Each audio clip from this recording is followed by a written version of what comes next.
I never thought I'd be the one to destroy my own life. If I could go back, I would. But some mistakes are irreversible. My name is Veronica, and this is how I broke my home with my hands and eyes opened. I was married once, to one of the most beautiful men you could ever find. I mean, Steve was beautiful in every sense of the word. He was kind, generous, loving, and present. Steve made me believe in love again, after being cheated on several times. With this man, there was hope, joy, and most importantly, peace. But instead of enjoying what I had, I decided to wreck my happy home for a night of senseless pleasure. Steve and I worked at the same office. I had seen him a couple of times but had ignored him totally. I was in a promising relationship with Ted at the time, and I had no eyes for other men. Ted was the center of my world. I could do any and everything for him. I almost gave him my kidney even. That's how much I loved him. But Ted had other plans that did not include me. Thinking about it now, and I'm angry. Not at Ted, but at myself. I'm angry at the time I gave to that man, only for him to break up with me because of the color of my skin. Apparently, his parents do not like black people. Well, it was his loss and my gain. Because not too long after our breakup, Steve came. The handsome, broad-shouldered hunk of a man came. And life began to make more sense to me again. I vowed, even before he asked me to marry him, to be loyal to this man, to love him with every fiber of my being, withholding nothing.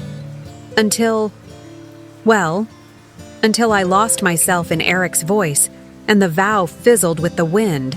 The effort that Steve put in our relationship, I don't think I can find a man that'd do that again. We would go on dates, vacations, weekend getaways, the whole works. I got used to the beauty that he brought to my life, and just when I thought it could not get any better, he popped the question. I can remember the day he proposed quite clearly. It was a normal day at the office, sorting files, calling customers, setting up meetings with potential clients. I had moved in with Steve at the time, but he was not at work. He had traveled for an official assignment the day before, and I was not expecting him home for 2 days. After work, I headed home, tired, hungry, and very spent. The plan was to take a cold bath, eat whatever I could find in the fridge in front of the telly till I sleep. Well, I was in for a shock. When I got home, I noticed the door was not locked.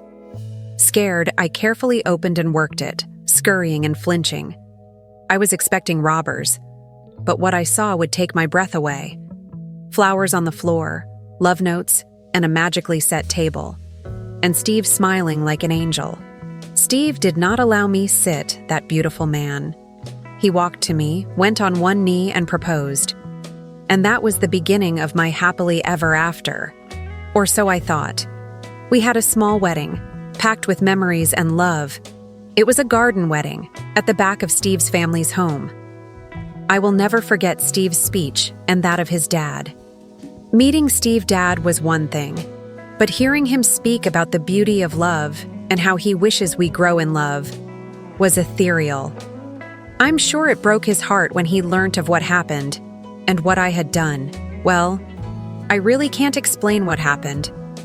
I can tell the story, like I'm telling now, but I can't explain what happened. I was in tears for the most part of the wedding, tears of joy and love. Finally, love had found me. It is still surreal, my wedding. And I don't think I can ever have one like this again. Never. Life as Steve's wife had its moments, but I never regretted being his wife. We fought and found it hard to tolerate excesses, even though we had stayed together for 2 months before he proposed. It was normal, I would learn later, for couples to fight. Even with all the fights and complaints, Steve never stopped loving me, nor I him.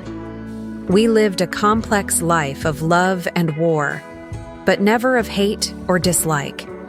And after we were able to work out ourselves well enough, things took off. We scheduled time for everything, planned our every move together, thrashed out every issue we had before going to bed, and our intimacy was on another level. Steve was not addicted to sex, but we had it every day in the parlor, room, stairs, kitchen, and bathroom. We even did it in the story at the office once. The cleaner almost caught us. I say almost, but I think she saw us. We could not keep our hands off each other. Sadly, we lost this paradise when we lost our first pregnancy. I love babies. I have always wanted to have my own child. So you see the kind of joy I felt when I found out that I was pregnant. I could not contain myself. Steve was overwhelmed with joy too. He was so happy. He stopped me from doing things in the house, even in the first trimester. We had debated the sex but wanted to make it a surprise. Steve and I had bought baby things 2 months into the pregnancy. He even arranged one of the rooms in the house for the child. Well, 4 months into my pregnancy, I woke up with a searing pain in my stomach, and the next thing was blood. I screamed and Steve woke up. He immediately called the ambulance and I was rushed to the ER. Long story short, the doctors had to take out the child, as there was a complication I can't remember now, and the child had died. I was in a coma throughout the procedure. Now imagine how a woman hoping to be a mother would have felt waking up and not seeing her pregnancy or her child. Devastated is far from the right word. The days that followed were gray, probably the saddest days of my life. Steve took out time off work to stay with me in the hospital, and when I got discharged, the days were monotonous. Crying, consoling, and more tears. Steve could not hold me. He could not console me. Believe me, he tried. I would go to the room we decorated for my child and just sulk. I cried and slept on the floor and cried some more. When Steve went back to work, it was even worse. I would stay in the child room and hope again. But hope was failing me. Hope was the uncertainty of everything I believed. I was the uncertainty of my child, our symbol of unity dying before time. I was angry at everything again. And, in the arms of anguish, I took to alcohol. I did not return to work. Or maybe I did. It's a little hazy now. I would drink myself to sleep in the child's room and scream at Steve if he comes near me. Steve suggested therapy. I refused. He suggested we talk to his mom, as she went through this 3 times before they had him. Again, I refused. No one could know my pain. No one. Jobless, in pain, and now succumbing to alcohol, I began to lose the magical connection I had with my husband. I did not even allow him touch me anymore. All that intimacy melted fast. We went from a couple to roommates, at least I did.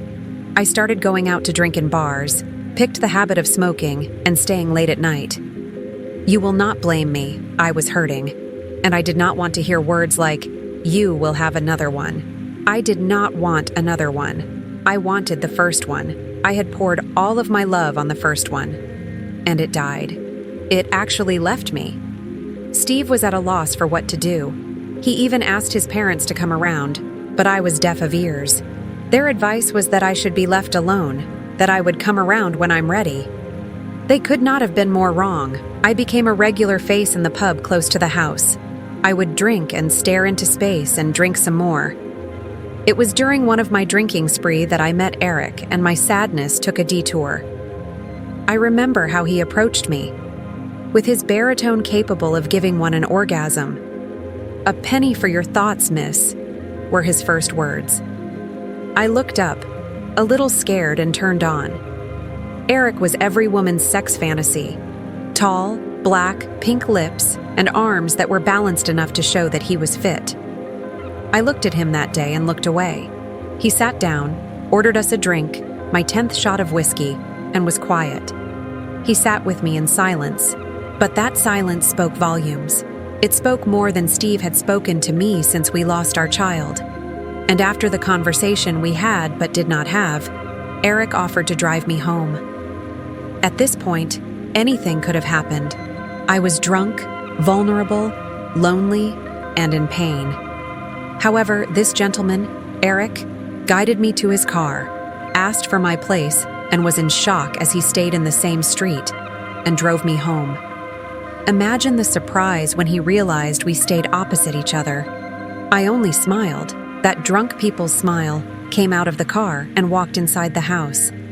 This was going to be the first of many drop-offs. In fact, we even became drinking buddies. We drank in silence, drove home in silence. But in that silence, a desire was building. The connection between Eric and I grew from drinking buddies to everyday buddies. I was out of job at the time, lost, and Eric was my escape from this reality. I remember how I would go over to him when Steve had gone to work, and we would talk about everything, including sex. Eric had recently divorced his wife and was trying to get back on the horse again. According to him, he had not been humped in a while now. The day he said that, I laughed and blushed.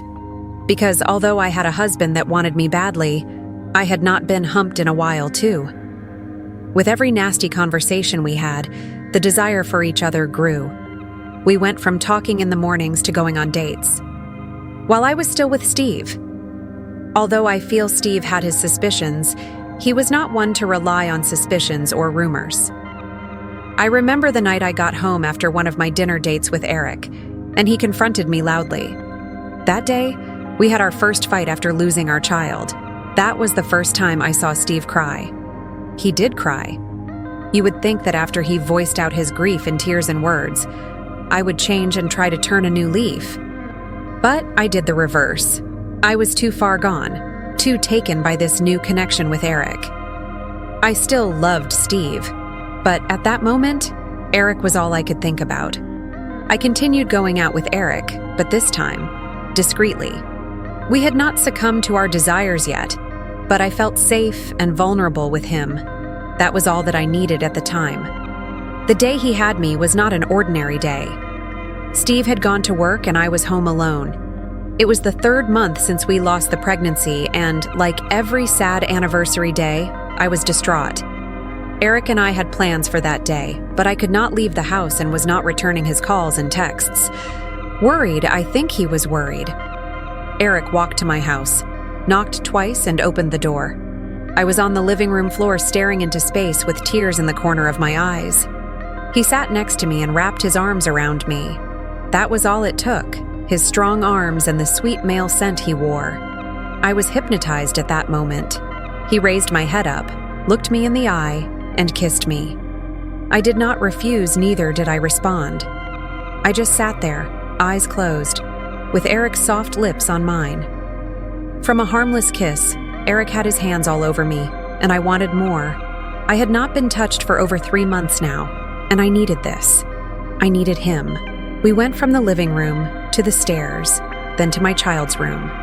Eric took me in my child's room where I had poured all my grief and love and pain. He took me in different positions, made crude love to me, and made refined love to me for 3 hours. I laughed, moaned, teared, broke, and became whole again. And in that pleasure, I made the wrongest decision of my life, eloping with Eric. After we finished, I told Eric my plan, and he said he was game.